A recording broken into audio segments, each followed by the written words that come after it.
Alhamdulillah, wassalatu wassalamu ala rasulillah wa ala alihi wa sahbihi wa man wala wa ba'du. Faya ibadallah, usi nafsi wa iyyakum bitaqwallahi faqad fazal muttaqun, fala tamutunna illa wa antum muslimun. Faqala ta'ala, ya ayyuhalladzina amanu taqullaha haqqa tuqatih wa la tamutunna illa wa antum muslimun. Saudara-saudariku, hadirin sekalian, terkhusus barangkali seluruh dari stakeholder PT Pertamina EP, khususnya Pak Nanang Abdul Manaf, sahabat kami. Beliau sempat bersama di Libya dulu, 3 tahun terakhir tidak berjumpa. Alhamdulillah, semoga beliau dan jajaran semuanya disehatkan oleh Allah Subhanahu Wa Taala. Pak Alfian, Pak Khalid, ya dan seluruhnya dan hadirin sekalian tanpa kecuali, saya bermohon pada Allah Subhanahu Wa Taala, semoga kita senantiasa dirahmati, diberkahi dan dimudahkan oleh Allah Subhanahu wa taala. Alhamdulillah, kita baru saja menunaikan salat zuhur berjamaah. Semoga salat kita diterima oleh Allah Subhanahu wa taala. Ada 2 hal yang paling penting tentang salat ini yang ditekankan dalam Al-Qur'an. Pertama, kenapa salat begitu penting ditunaikan? Karena ia akan menjadi pembeda antara Khalik dengan makhluk. Jadi kalau kita ingin bedakan Tuhan dengan hamba, maka di antara titik penting perbedaannya, kata Allah langsung itu terletak pada aspek ibadah, khususnya sholat. Karena itu ketika Nabi Musa alaihi salam berkenan kemudian langsung diperintahkan oleh Allah sehingga disebut dengan kalimullah yang diajak bicara, dan diperkenalkan tentang esensi ketuhanan Allah, maka disebutkan perintah langsung oleh Allah untuk menyembahnya dalam bentuk salat. Al-Quran surah ke-20 Taha ayat ke-14. Kata Allah, innani anallahu la ilaha illa ana fa'budni wa aqimis salata li dzikri. Ya Musa, tidak ada Tuhan kata Allah selain saya. Ya, maka jika engkau telah tahu saya Tuhan, bedanya Tuhan dengan makhluk, fa'budni, maka kewajiban engkau sebagai makhluk menyembah saya. Bagaimana caranya ya Allah, kata Musa? Kata Allah, wa aqimis salata, rahmatullah.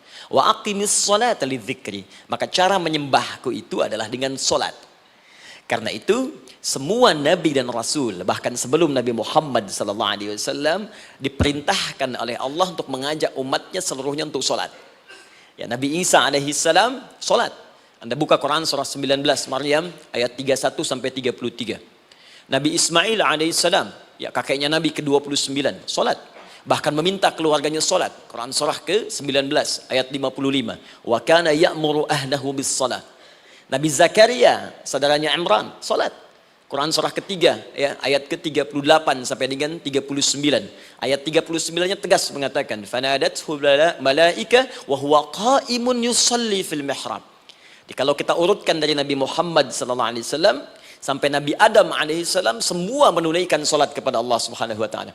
Ya Muhammad bin Abdullah bin Abdul Muttalib bin Hashim bin Abdul Manaf bin Qusay bin Murrah bin Kilab bin Ka'ab bin Ghalib bin Fihir bin Malik bin Nadar bin Kinana bin Khuzaimah bin Mudrikah bin Ilyas bin Nizar bin Mudar bin Ma'ad bin Adnan bin Addi bin Adri bin Muqawwam bin Nagur bin Tarikh bin Ya'rub bin Yasjub bin Nabit bin Ismail alaihissalam bin Ibrahim alaihissalam bin Azar atau bin Nahur bin Abir bin Kinan bin Arfakhshad bin Sam bin Nuh alaihissalam bin Mihlail Matushala bin Kinan bin Anwas bin Thith bin Adam alaihissalam. Dari Nabi Muhammad SAW sampai Nabi Adam semua salat. Coba ulangi. Nanti dalil singkatnya dari Quran surah keempat ayat 163, paling kiri sebelah atas di mushaf. Inna auhayna ilaika kama auhayna ila Nuhin wan nabiyyin min ba'di. Muhammad, apa yang kami telah wahyukan kepadamu sudah pernah pula kami sampaikan kepada Nuh alaihissalam dan nabi-nabi setelahnya. Kenapa tidak disebutkan Adam sebelumnya? Karena Adam itu nabi bukan rasul.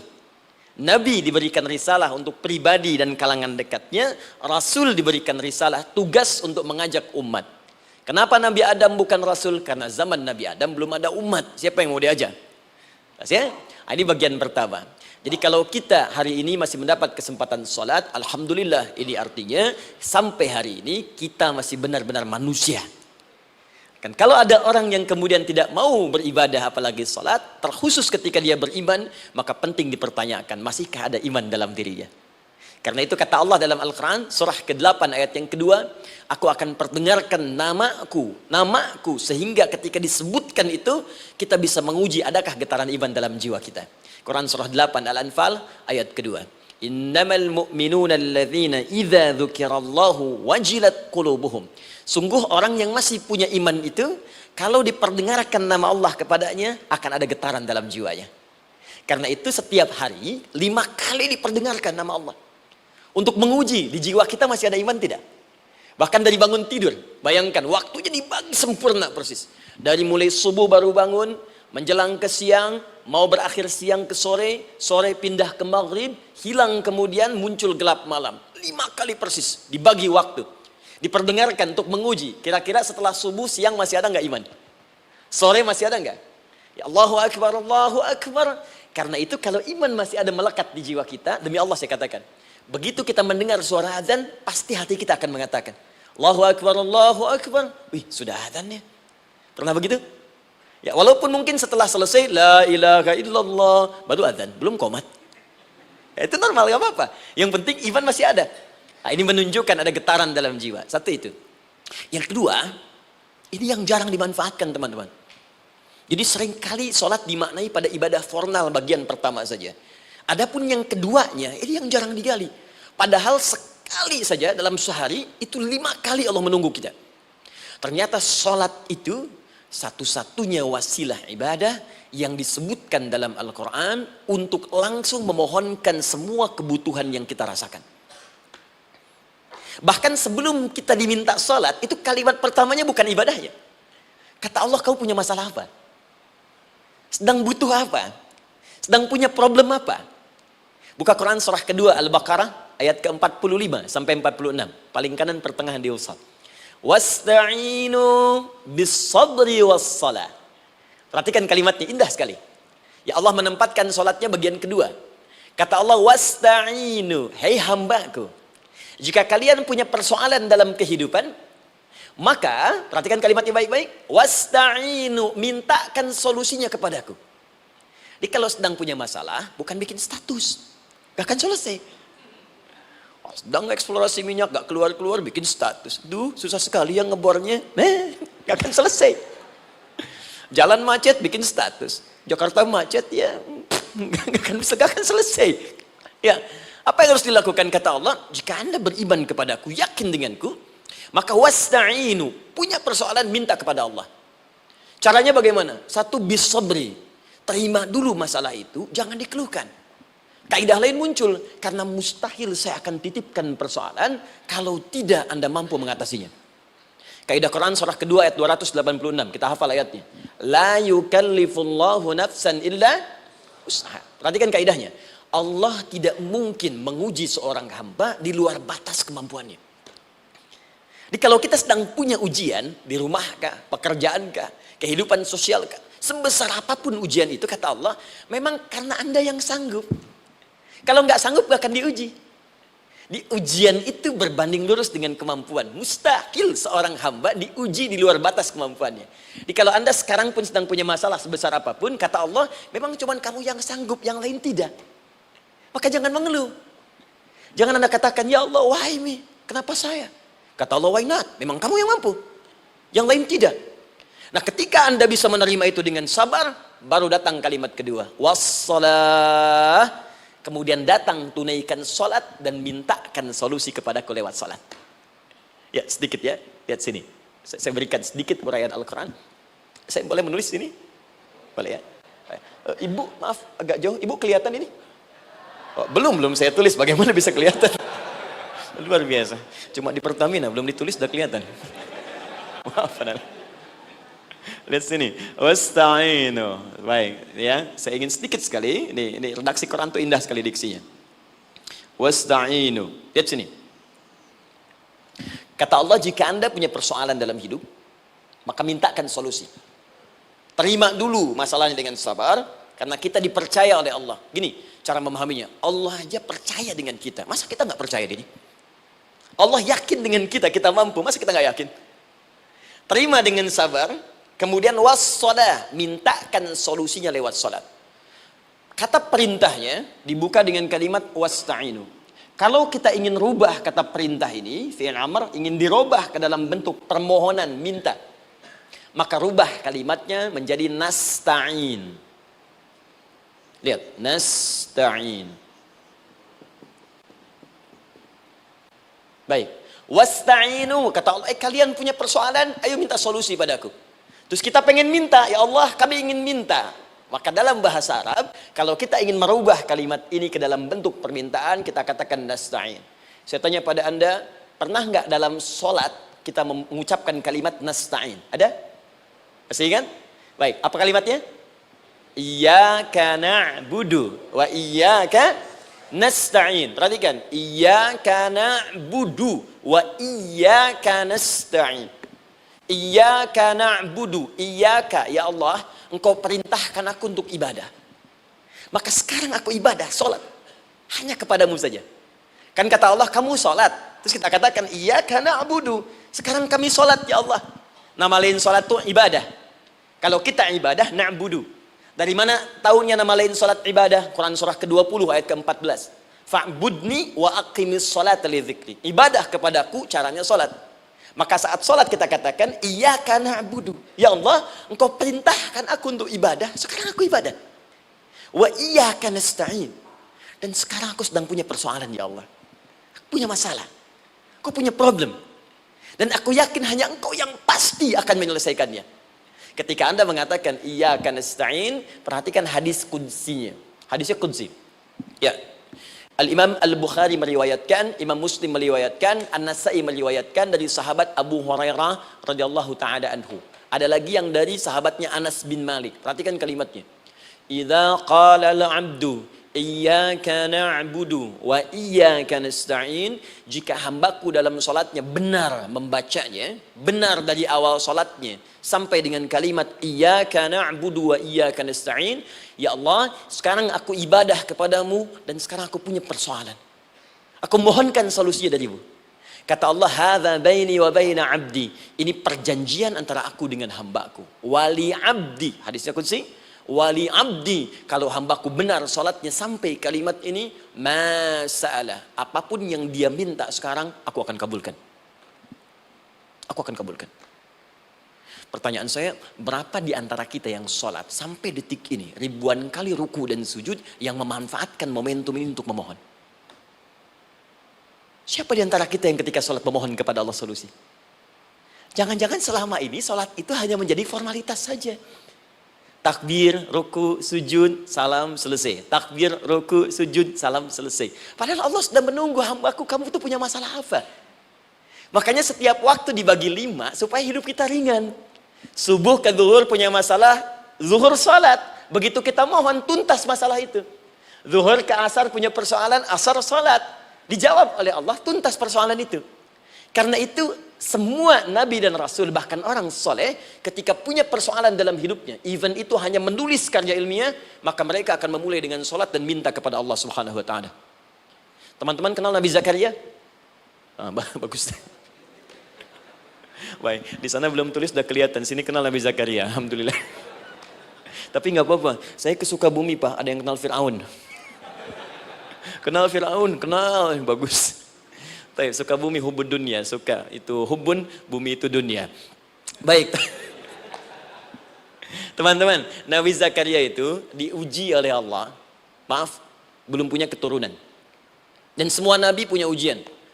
Jadi jangankan kita, nabi aja yang jelas surganya punya ujian.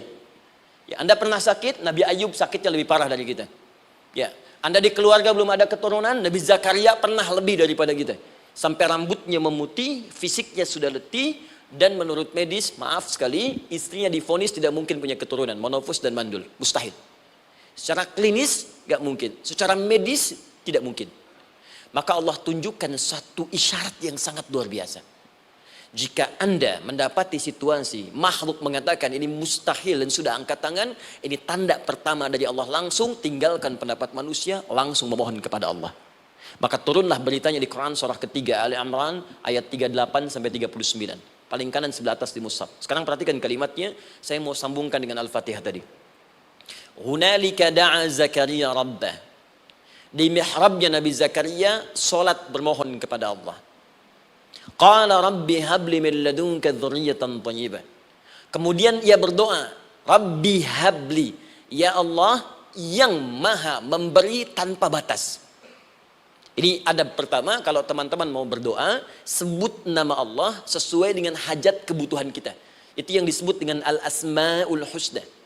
Di Asma'ul Husna itu bukan nama-nama indah yang sekedar dihafal, bukan. Tapi nama yang diberikan oleh Allah sesuai dengan kebutuhan hidup kita. Dalilnya Quran surah ke-17 ayat 110. Ya, paling kanan sebelah atas di mushaf, ke pertengahan. Ya, kata Allah, Qulid Allah. Jika Anda punya persoalan, sebut nama Allah. Allah Awir Rahman atau Ar-Rahman. Ayyamma tad'u, tapi kalau Anda ingin spesifik meminta, falahul asmaul husna. Pilih nama Allah, ia punya nama-nama yang indah sesuai kebutuhan kita. Jadi kalau teman-teman misalnya minta kelancaran rezeki, sebut ya Allah ya Razzaq. Anak mau ujian, ya Allah ya Al-Alim. Di proyek misalnya ada hambatan, ada gangguan, ya Allah ya Al-Jabbar ya Al-Malik. Ingin mudah mengatasi ujian, ya Allah ya Sabar. Minta. Ya, jangan semuanya disebutkan, nanti jadi beban. Ya, Allahumma ya Rahman ya Malik ya Kudus ya Sabar, gitu kan? Yang tadinya nggak punya masalah jadi punya masalah, gitu kan? Pilih salah satu. Nah, jika Anda ingin memohon pada satu hal yang mustahil menurut manusia, maka minta dengan menyebut nama Allah yang memberi tanpa batas, mustahil di dalamnya. Nama Allah tersebut namanya Wahhab. Wahhab. Ya Allah, ya Wahhab. Al-Wahhab. Kalau kita rubah dalam bentuk permintaan, maka singkat kalimatnya dengan hab. Hab. Untuk sendiri habli, untuk banyakkan hablana. Rabbana hablana min azwajina wa dzurriyyatina qurrata a'yun. Nabi Zakaria minta karena sendiri yang mengalami situasi itu, maka beliau katakan, Rabbi habli. Ya Allah, habli min ladunka. Ya Allah yang tak punya batas dalam pemberian. Mereka mengatakan aku tak akan punya keturunan. Mereka mengatakan mustahil aku punya anak. Dan aku yakin kau memberi batas tanpa memberikan pemberian tanpa batas. Aku mohon darimu saja. Darimu saja. Dzurriyyatan thayyibah, keturunan-keturunan terbaik. Innaka sami'ud du'a. Engkau pasti mendengar doa saya. Kalau pada yang maha memohon saja, maha mendengar saja tidak mengabulkan, lantas kepada siapa lagi aku mesti minta? Tapi poinnya bukan itu. Poinnya adalah ini disampaikan oleh Nabi Zakaria dalam keadaan sedang sholat. Masih berdiri dalam sholatnya. Dalam bahasa Arab berdiri disebut dengan qaimun, qaim, berdiri. Sedang sholat disebut dengan yusolli. Perhatikan ayat 39-nya. Fanadathul malaikatu wa huwa qaimun yusolli fil mihrab. Maka seketika ketika doanya selesai dipanjatkan, sholatnya belum selesai. Doanya selesai dipanjatkan, seketika datang malaikat menyampaikan, kamu dapat kabar gembira, Anda akan punya anak, bahkan namanya langsung diberikan oleh Allah, Yahya, artinya hidup. Yang mustahil menurut manusia, lahir dari rahim seorang perempuan yang divonis monopos dan mandul, kata Allah, bagiku yang gak ada yang mustahil. Jadi dan hidup dia. Kapan itu terjadi? Masih sholat dan belum selesai dalam sholatnya, dalam keadaan berdiri. Sekarang saya tanya Anda, kita membaca iyyaka na'budu wa iyyaka nasta'in dalam keadaan ruku atau sujud? Sujud, berdiri. Berdiri teman-teman. Betul kan? Dalam keadaan berdiri saat baca Al-Fatihah.